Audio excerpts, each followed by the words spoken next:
Absolutely. We are starting. Get underway. Yep, Stu's here, we can start now. Sharp, Stu. Thank you very much. You're very kind and you understand. Righto. This doesn't look like a good Right? Yep. Okay, all good to go. Welcome back to this meeting of the Central Coast Council. And thank you for being back on time. We'll get underway now with agenda item 25.3.10 on page 243, which is the regional deals proposal. And I'm going to hand over to Dylan to introduce us to this item. Before I do, you will have all got an email from Trish Fraser last evening about some notes that were made from the monitor in terms of health stuff. I asked that it be read out. I'm not going to read it out because it would have been in public forum, and it doesn't seem right that because someone missed out on being in public forum that I should read out theirs more than anybody else who missed out on public forum. So we've all got the email, so that's the most important thing. Dylan. Thank you, Neil. So, kia ora, councillors. I know many of you have been through this quite a lot already. We've had the member meetings, we've obviously had updates through email, you've received the report and the various attachments, and other discussions along the way. You will also be aware, obviously yesterday, QLC councillors have approved the proposal for the commission, and less than an hour ago, ORC councillors have also approved the proposal for the submission. The process has been very fast. And because I get to that competitive tender process, we haven't been able to also put it out in the public. And when I say competitive tender process, we're essentially up against other regions of New Zealand who will also be regional deals. Now, often, as can happen, in the lack of information being in the public, people feel the void. And there's a fair amount of misinformation or false information about what regional deals are. So I just want to address that. Particularly for any members of the public who might be listening, or members of the media, who would be lovely if they could help us clarify. Regional deals is not in any way, shape or form about amalgamating councils. There is nothing in there that relates to the amalgamation of councils.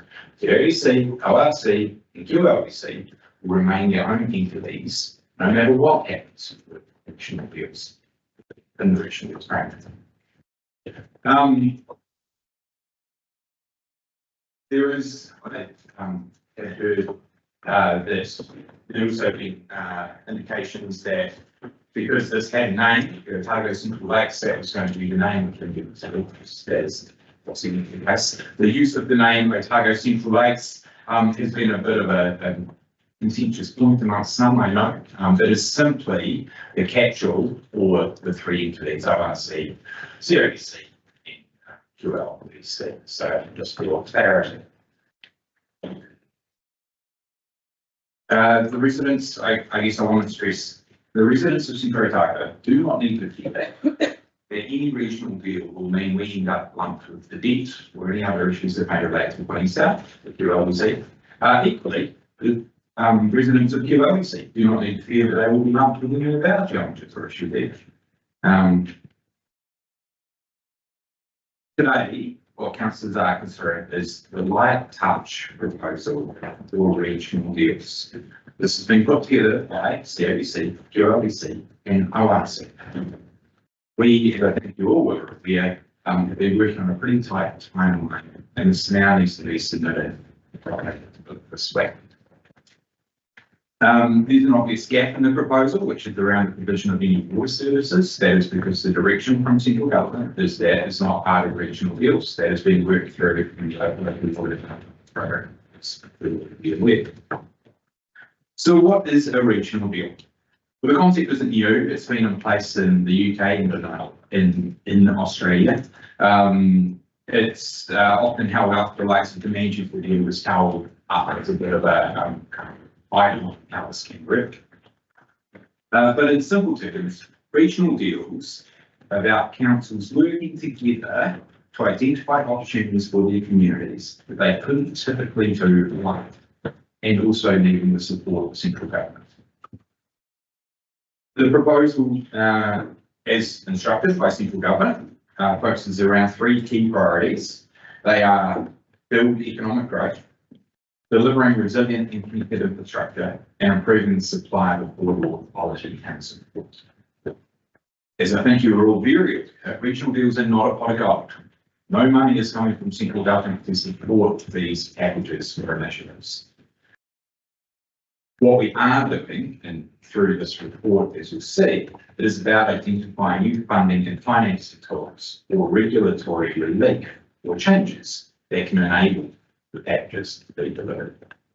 One piece, I guess, I'll clear off for the public is that the suggestion that a portion of the mining royalties or any mining royalties be returned to the district is in no way endorsing of mining activity by this organisation, by LRC, or by others. There will be a process that any mining activity has to go through. And should the process be successful for any mining activity, then what we are seeking is a return of some of those royalties back to the region that is carries much of the burden of posting mining. But there's no difference to tourism, and in fact, as you know, there is a piece in here about visitors, introducing the and help deal with visitors. Also, I want to be really clear. The mining royalties conversation is not about the Santana Minerals mining in Paris. It is about mining in general across Central Otago and QLDC regions. So this could be current mines, it could be any future mines, but it is all mining that we are referring to, not a similar way.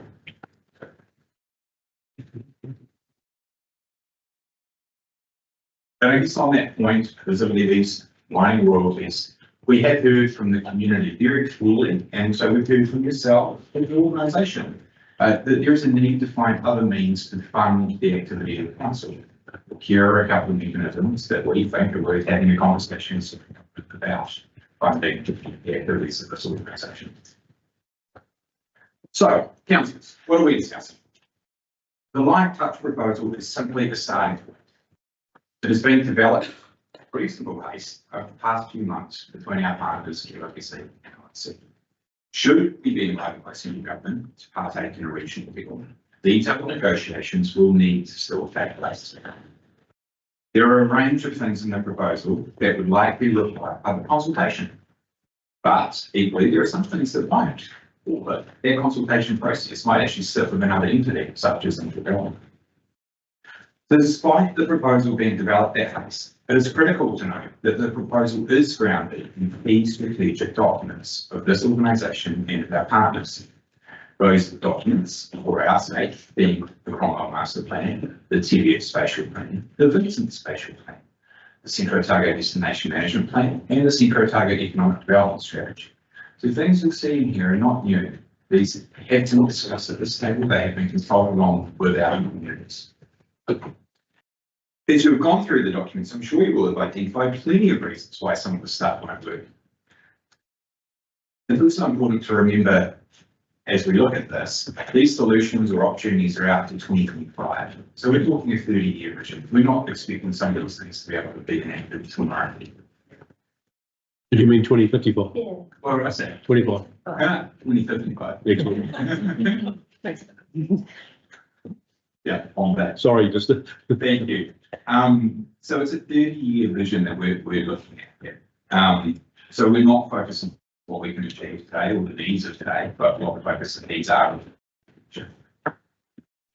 You have also likely been able to identify things that are missing, or they're not listed in the right order, or projects that you think should be there that aren't. I would again point out that this proposal has been developed at haste and it is intentionally light on detail as we have been instructed. That doesn't mean to say that we've missed the opportunity or it doesn't mean to say that we've missed the opportunity. It simply means that by submitting the proposal, we give ourselves an opportunity to raise those matters in the negotiation phase. It has been pointed out, and rightly so, the proposal doesn't emphasise the importance of the agricultural sector clearly. We all know PMLR is not the only world-class project that comes through this region. There is no governance or working group structure that has been confirmed at this stage. Primarily, the focus now has been on getting the proposal finalised so that it can be submitted. And of course, I suppose there's the question of, we don't actually know if this will be accepted. So is there a point doing work around what governance structure, the working group structure looks like when we don't actually know if this will progress Should we be selected to progress to the next phase, I think we all understand it will be an iterative process without managers in central government at the table. We're not going to get everything we want, nor will QLBC, ORC or central government get everything they want. This will be about working together in good faith for the collective good of the region. Equally, there will be plenty of off-ramps along the way. If there is something in the negotiation phase that CODC is not comfortable with, we have the ability to exit at any time until we sign an agreement. This is CODC's opportunity to be at the table, negotiate outcomes for Central Otago. I cannot give any guarantees on what will progress from this proposal. What the specific wins will be for Central Otago or the wider region, nor can I guarantee what we might disagree on. But what I can guarantee is that by being a partner to this proposal and submitting it on Friday, we will give ourselves an opportunity to be at the table. And just lastly, I would like to acknowledge and thank the elected members, staff, not only from CODC, but also from QLBC and ORC to have come together to put this together. I see a pretty important occasion a few weeks ago when actually we had all the elected members, a number of elected members from the three different councils come together for the first time ever. And I think as I've reflected through this piece of work, and I've heard the other two council meetings say, if nothing else comes of regional deals and we don't get invited to negotiate, actually they're coming together in that collaboration and sharing of ideas has been really powerful. And I think we're all hoping that will continue. And that is it from me. Thank you, Dylan. I think it was good to get the simple version of just what a regional deal is about, and also equally important about what it's not about. So thank you for clarifying those things.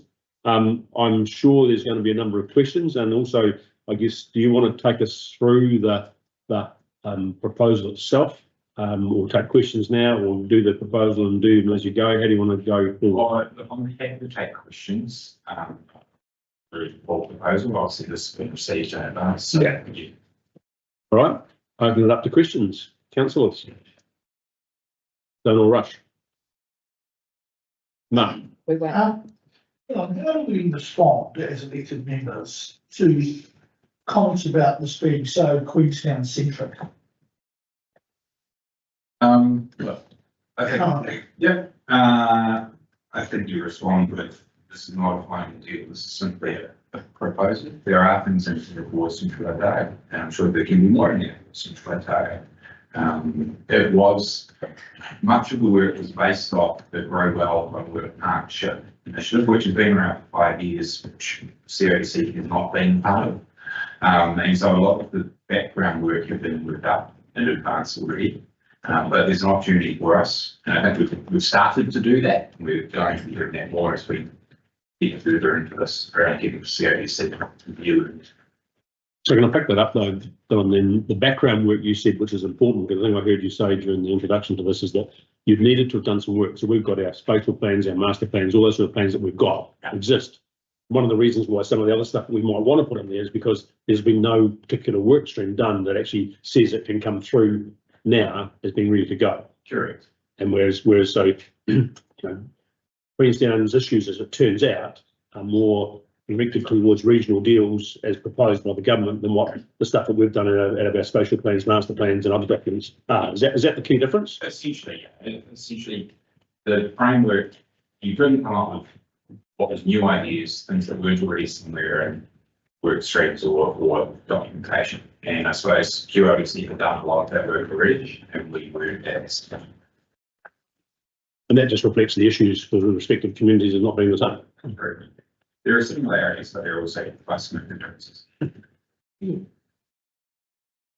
If I make it, could you just touch on the three primary objectives of regional deals? Because I think from a beneficial point of view, we all stand to win. Well, I can touch on this because it's about building economic growth, it's about delivering connected and resilient infrastructure, and it's about improving the supply of affordable quality housing. We can all see ourselves in that.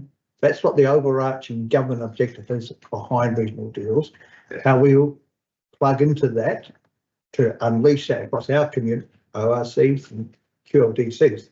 It's potentially, if we get it right across this sub-region, and a lot of our community will stand to benefit by achieving. The argument to that is we have got it right, that's been facing the infrastructure challenges we have. The part that in my mind tells me that we've had Christchurch Airport here talking about a regional deal of an airport from another entity. It's not on the proposal, admittedly Queenstown probably do not want that. Water, whether you like it, whichever part of the spectrum you're on, water is critical to Otago, the Central Otago, and to Queenstown, and agriculture. And the document originally only had 1 or 2 references to agriculture. I was fortunate enough to be in Queenstown that I picked up a book talking about agriculture as a driving force in the Queenstown economy in the early 1800s, 1900s.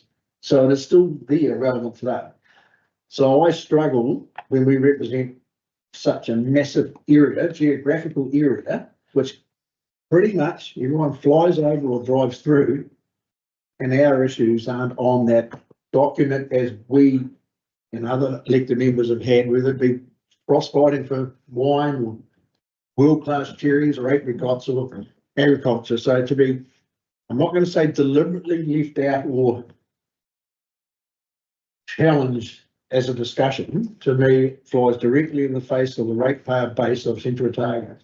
Now, the bit that gives me support is in this document we have that negotiation and talk, but to have ministers fly around looking at irrigation dams and fast tracking conversations, and the work that Manuka especially, and Mihiachaki, Miniotato, and Ngāwhatauru Y, and all the work that's been done for it not to be of relevance from the regional council, and I would argue that they have been dragging the chain on irrigation and water storage or just water for a long time.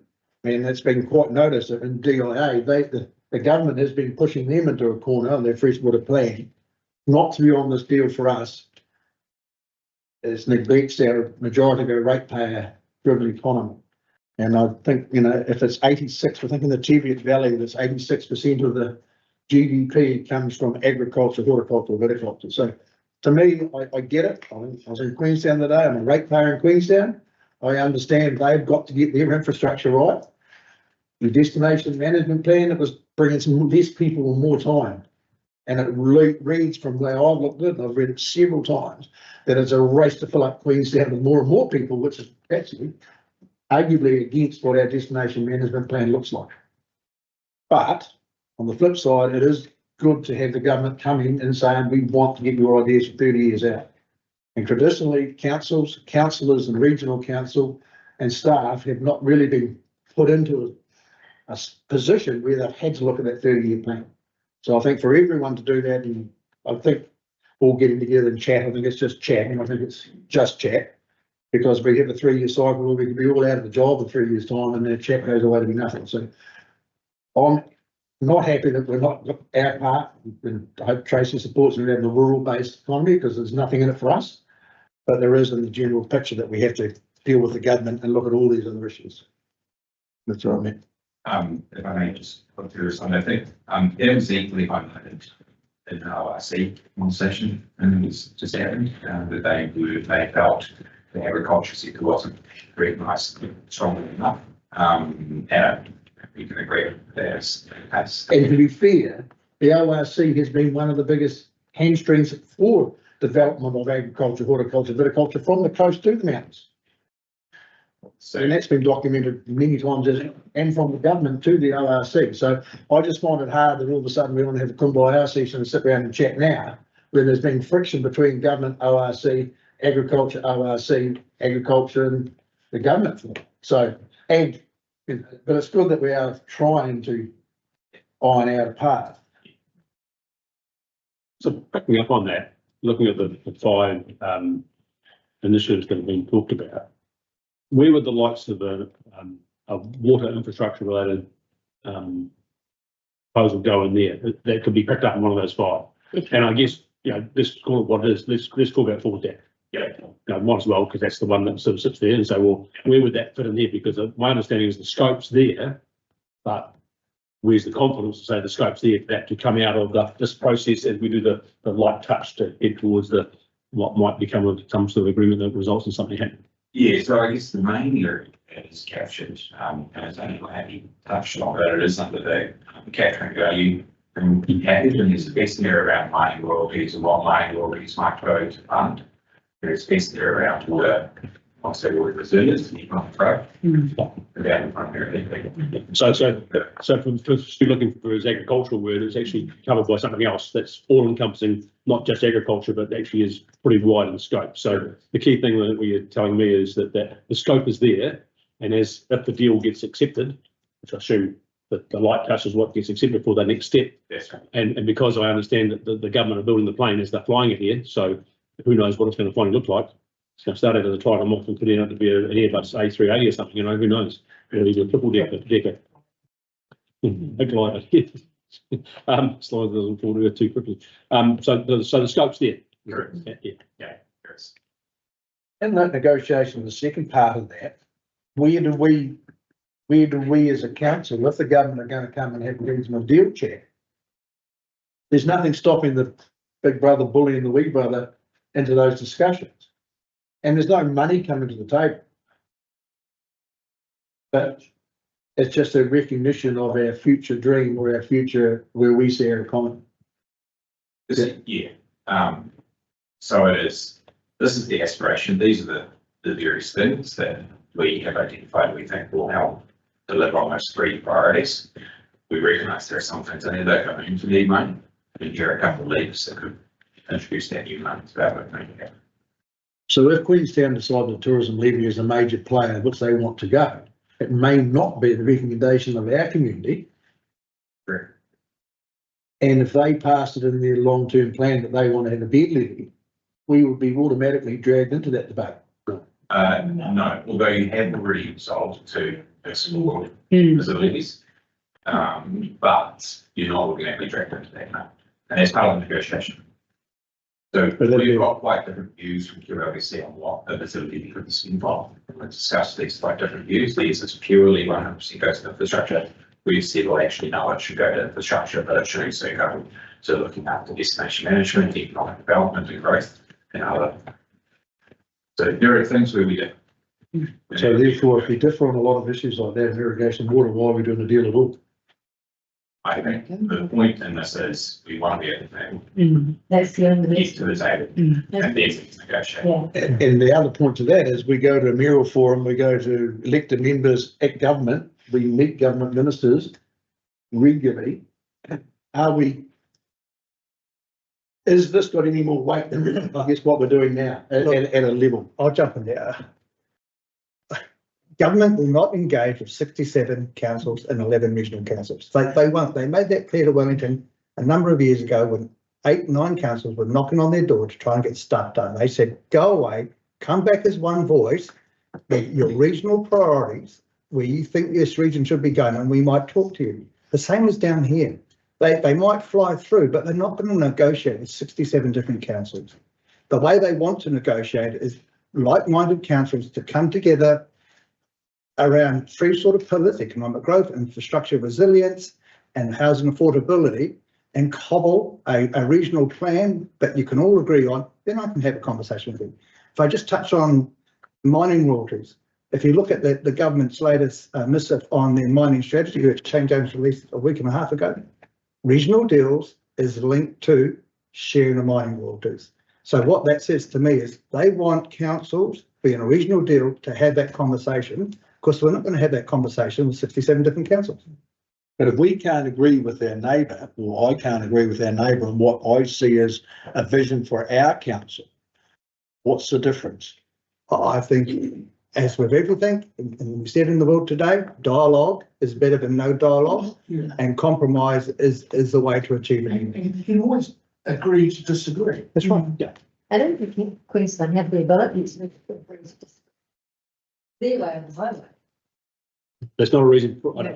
simple terms, not a reason not to Yeah. be in the tent, be part of a conversation that could get good outcomes for everybody. I agree with you. This, as far as I'm concerned, all this does is gets you put in the door. That's what this one is. I'm just saying it does. Yeah. And there is nothing here that recognises really what Central Otago needs. And I'm not even sure if we're talking mining royalties. I'm not sure that the government's gonna give this council They might not, but they have articulated that, and I asked Shane Jones point blank, is this government prepared to share mining royalties? And he said, I am having that discussion regularly with the Minister of Local Government. So it would seem to me, and if you think about it, with how they want to revitalise the economies of the West Coast, and mining is crucial to the West Coast, I think that's a no-brainer for this government. Let's not go down the rabbit hole too much, because it's just the detail. I want to get to Tracy because she'll be waiting patiently and she wouldn't let her talk. I've got several questions. Yeah. And some of them probably a little more commentary rather than question. So I'll rattle through just as quickly as I can. It's been raised around our joint meeting and I know this is getting into the weeds. But there is a concern about how the governance structure will be made up. Now, I fully accept that that's next stages down there. However, I just want to signal that I have my reservations about where the authority is going to be delegated. So that I'm just putting that out there. So I just want to make sure that's. If I may, Yeah. I think to sign off on any agreement, we'll need a council decision. So any MOU, any agreement that comes from whatever negotiations that flow, will need to be confirmed by respective council, which means the elected members will need to be kept up to speed on how things are playing out. Okay. I'll go one step further. I can't imagine for one moment the government would let chief executives make that call. Yeah, that's right. And only one person that can make that call about where we go. That's this governance, and that's us. That sounds it. But I stand to be corrected because we're wrong forward. And just I guess just a little bit of a, I'm not sure how this document is a light touch. But anyway, we'll leave that. You need some, and I'm pretty good with the eye, but like some of those things are so tiny and written. But anyway, that's irrespective. Support what Stu said in relation to water resilience and infrastructure around water for our region, our district. That is critical. So 100% support that. I have a little bit of an issue that one council, by the mayor's own admission, has contingency A and B. So they haven't come to the table with a genuine interest in actually negotiating. So I'm hoping that there will be some alterations of that thinking. It was asked what they would give up, as in QLDC, and they said they had not investigated that yet. But I'm sure that in the spirit of good faith that they will be looking at everything.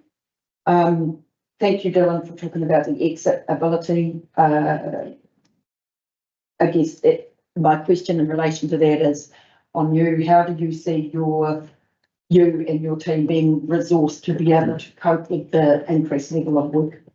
Yeah, we haven't really gone too far down there. It's similar to the point I made about governance, because we don't know if our fee will be accepted, the proposal will be accepted, we have gone further down that kind of stack. But what I can say is that we don't currently have resources to be able to manage this, or work with this particular program, so that'll be a conversation later, and I will pick up at some stage, should we be successful going further. Okay, there's been a lot of discussion in this document in relation to public-private partnership for a hospital in Queenstown.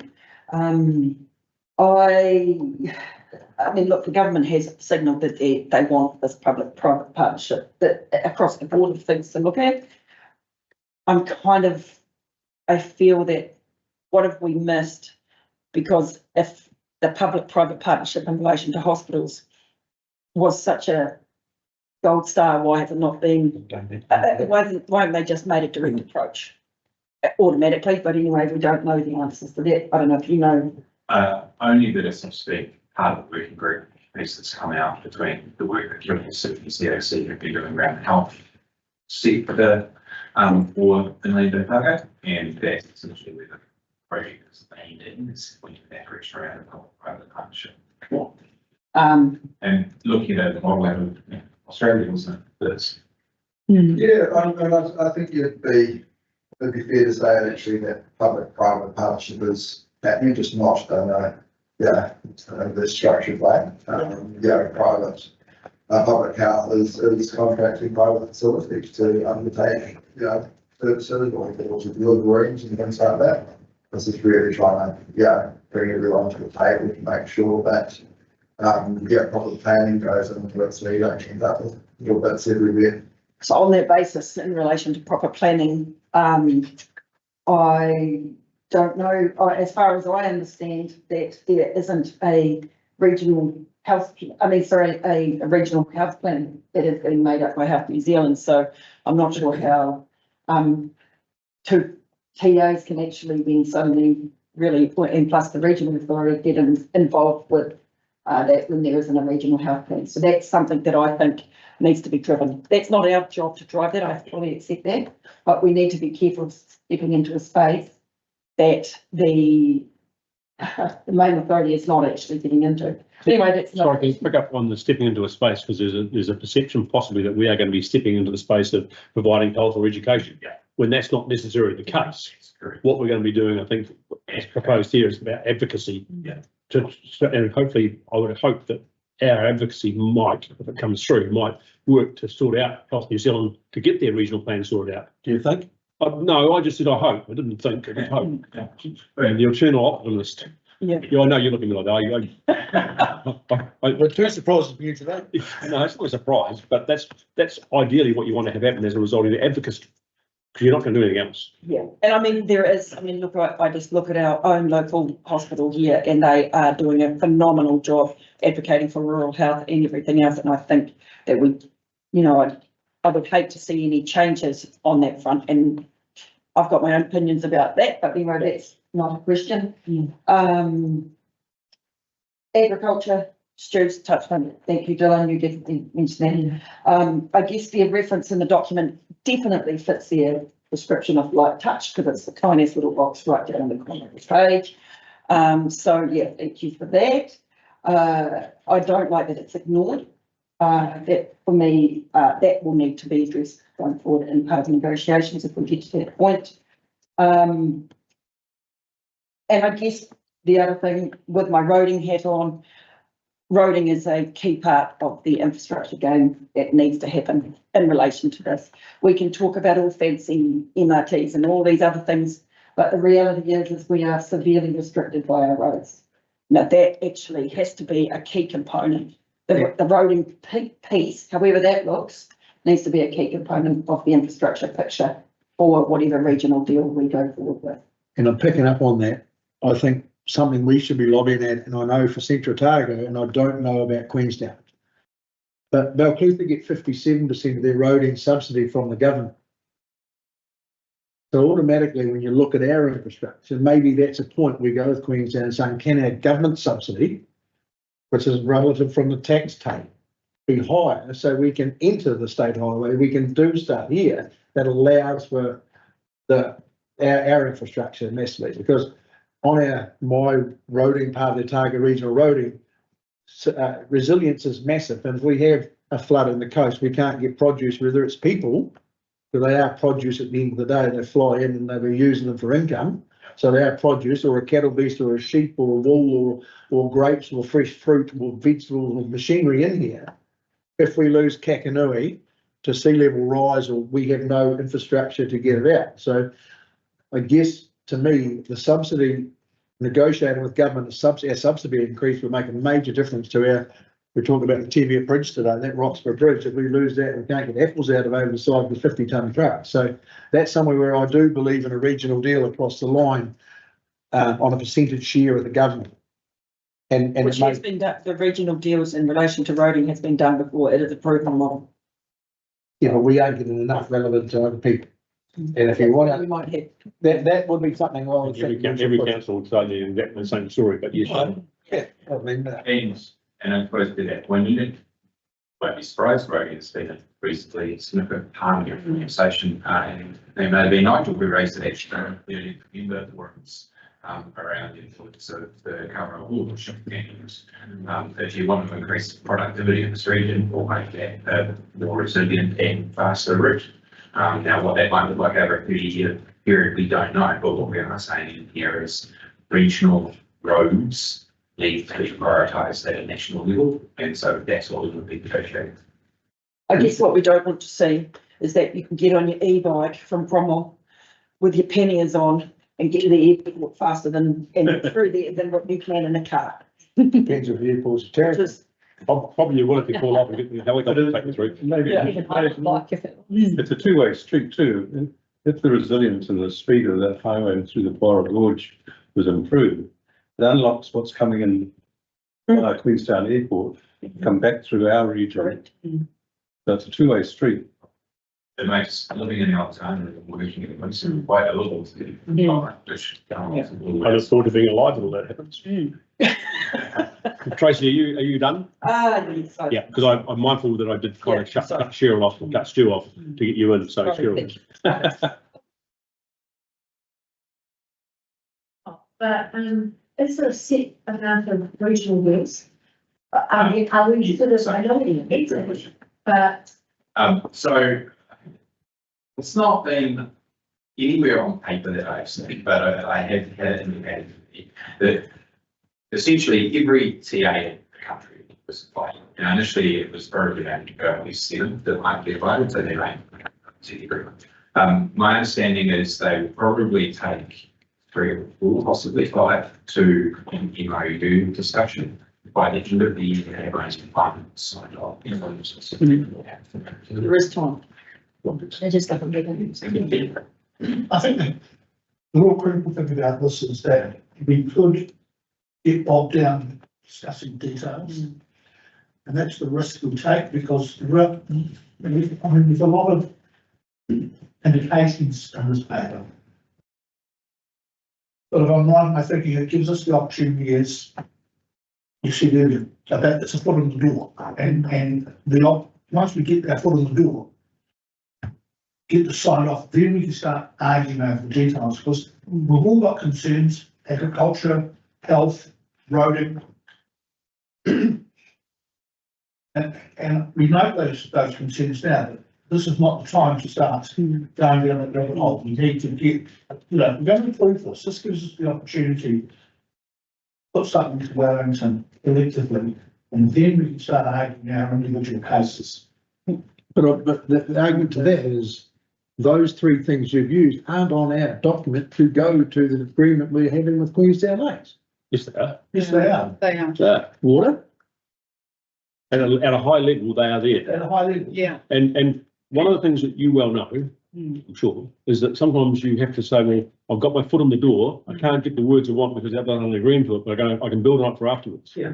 And I think do you that, believe that? absolutely. Yeah. Because we're not the sort of people who are going to give up on that. That's the expectation that we've got. And ultimately, the government will decide anyway. Absolutely believe it.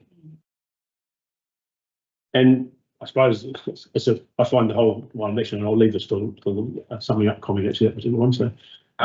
Sorry, and if I may, and I'm not sure exactly where this is at, but I think it's also worth noting, the regional infrastructure fund is in play at the moment as well. And I would expect, and we've been in a discussion around Paul's and decisions and not productivity within the whole. So I suspect there will be at least a need for coming out of that. And if I are in the lead in a couple of weeks, if you need me to understand that. So that is another piece that's at play outside of regional. But Well, and then my point to that is we are doing those deals anyway with other things. So what does this give us other than the talk fest? Lily. I just wanted to say there is so much misinformation out there about amalgamation of councils. And you've already said it, but I'm saying it again, that the only way I go along with this is because it's a regional collaboration of specific initiatives of common interest to hopefully get government to co-fund, but it protects our world of difference. We're not losing Central Otago. It's just a regional collaboration to discuss non-amalgamation, because I'm hearing that so much out there. Misinformation. There's no money. But there is no amalgamation of councils. Yeah. Sure, were you done? Yes. You did. Right. Any other questions, comments, observations? Co-funding the long term. Maybe. You can train. You're gonna buy lotto tickets, aren't Not money, it's money levers. you? Levies. They sound like Naylor lovers. Yeah, oh, you were there. If the deal goes through, well, obviously will, because the regional council in Queenstown are signed off on it, so it doesn't really matter what we say. Yes. We say no, we're out. I guess it can, well, that's the question maybe. Yeah. If we were to say no today, Yeah. to go through with just Queenstown and ORC. Look, in theory, under the regional deal framework, no, it can go through as a regional deal. Okay. However, I would, I guess I would expect Queenstown will still argue the case that they've got some challenges, mainly those to be addressed, possibly outside of regional deal framework, but they'll still take it to that. So therefore, what's the point of the regional deal? If they still have the issues they have, they will have it whether we're in the deal or we're not in the deal. For us, it's We're not not the chance to be at that. Yeah. It needs to benefit for our region that may otherwise be available to us. And how do we measure that in time? That's the detail. It's too early to even have that conversation. But we've got to get out, we've got to be inside the tent, right? And then, once we start, then we can start hammering it out. And if we get concerns that it's all going QLGC way, because it takes 2 hours to drive from, from one suburb to the airport, and because that's a major problem, I've got, well then, we can raise the sense of digit then, but it's not the time to do that now. Can't escape the change. Except from, At any time. There are conferences. I totally agree that we need to be in the room to have the next level of conversation and that there is a lot of detail missing, but we need to be there to have the conversation and we can walk away. But a regional deal's got to be beneficial for the region. It can't only benefit one group of people. Can we? Okay. We have to We look. can, So, yeah, absolutely. just to be really clear, so the phasing is on Friday, we got forward with proposing, presuming it's approved by yourselves. Then DIA will assess all those that they receive. They will then speak to whichever ones they want to take to an MOU. Now, the MOU is point where negotiations start, so memorandum of understanding. That is simply around how the partnership will work. It is not about the detail. The detail is to be negotiated. And then if the deal was signed, that's when you can't get out. That's when you can move. So that signing of the deal could be 9 months away. After the next election, Could be after this election. So But before the one after. or before the next government election. Yeah. That's a challenge if we ever change government. We're doing all the Can we talk about something we can control? Yeah, well, all I want to know, we've got to make sure that we have a say of significance when we get in. If we get a deal across the line today, we have got to go in with the big boots on for what we want and not get pushed around by the big trailer. And the thing is, like, where we have some power in this is that if we're going collectively to Wellington with a regional deal, and it may seem on paper that Queenstown's got all the problems, without our support, they're not going to get their fixes found. They're going to have to give us support for the fixes that we want here. Do you think that's realistic? Yes. With the issues they've got? I do. I don't. I don't buy into it. Well, the proof of the pudding will be in the eating after it's done. Yeah, but in 3 or 4 years' time, when we're trying to still get our Manurua River or the Bannockburn Creek or the Terrace or the Nevis or the Clutha River, the Torrey River into Dunedin and flood banks, they won't be significant then as they are now. But Stu, you gaze into a future, you don't know what's going to happen. One thing I can tell you that would be definite is that the whole framework around it will have changed. Touch.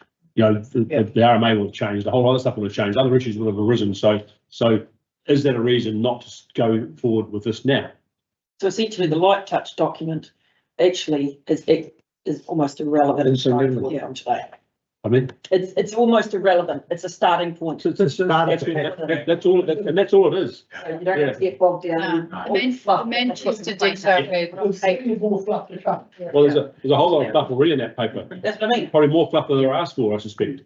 Yeah, it is. So, Like quite yeah. a few pages. Yeah. And What so- I can say is, touch on that Manchester deal, so I think I might say it or not, They're in year 13, they're on their 8th decade. Right, so this is where they are today, is not where they were 13 years ago. And that will be the process, that this will be the, in terms of successive governments, what's happened in the UK, what's happened in Australia is the new incoming government has acknowledged the existing regional deals and that they will support those existing regional deals. So I guess we can only hope that that may happen very soon, but who knows what the future outcome will be. Up with the low-hanging fruit. Yeah. Any more questions, comments, observations? I'll put it. I'll go to page 243. The recommendations will be received the report and level of significance, approves the proposal for a submission to central government under the regional deals framework. Martin has moved that, and someone like to second it. So, is there any more discussion? All those in favour? Against? Carried. Thank you. Let's see what comes. Look, we might, none of us maybe deal with it. Speak for yourself. Yeah. I want us to hear this afternoon, because I'm gonna go back to the airport and turn the water on. To the rest of the. If we go out The good over thing, Stu, over the Ophir bridges, it could be. I'm going out to Dunstan Hospital and it's still there. one thing about what you just decided, it's not going to affect your water today.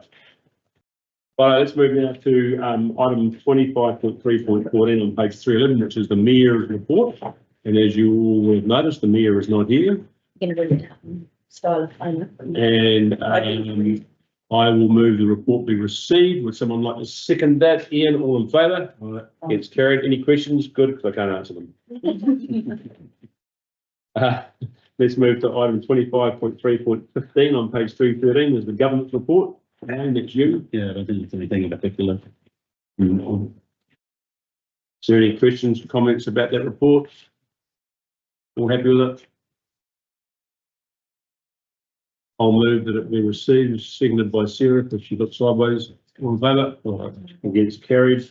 Let's go then to items 25.3.16 to 18, which is the community board committee minutes that are there. Anything out of them that anybody wants to raise? Otherwise, who's moving that? Sally looked at me, that's good enough. Tracy, put her head up. All in favour? It's carried. I can advise that the next meeting will be on the 26th of March. And it will be in Ranfurly. Oh, yeah. Yes. Stu, we're coming to stay. So we're going to have to come over the night before, Stu. Yeah. Where's it gonna be? I don't know. It's at Your place. Coverage, yeah. At the coverage. Right, I'm staying at Stu's place. I'll be in an apology. Oh, will it? Because you don't want to go to Stu's place. It's close to home as you I'll be can. at Marty Cup. Oh, That's more important. I will be online. I hope I they- won't be. I hope they behave unlike the seniors did. I'm not told. Well, put it to the police. Right, Do it, try to the do it. resolution there before you is to exclude the public for the reasons that are mentioned. I would move that. Would someone like to second it? I will. Stu, thank you. All in favour? Against, carried. Thank you. Just a few minutes. Yeah, you can give yourself- We're not going to. Duty, free to fly. In fact, I've been tracking that as well. I'll see you there tomorrow. Yeah, see you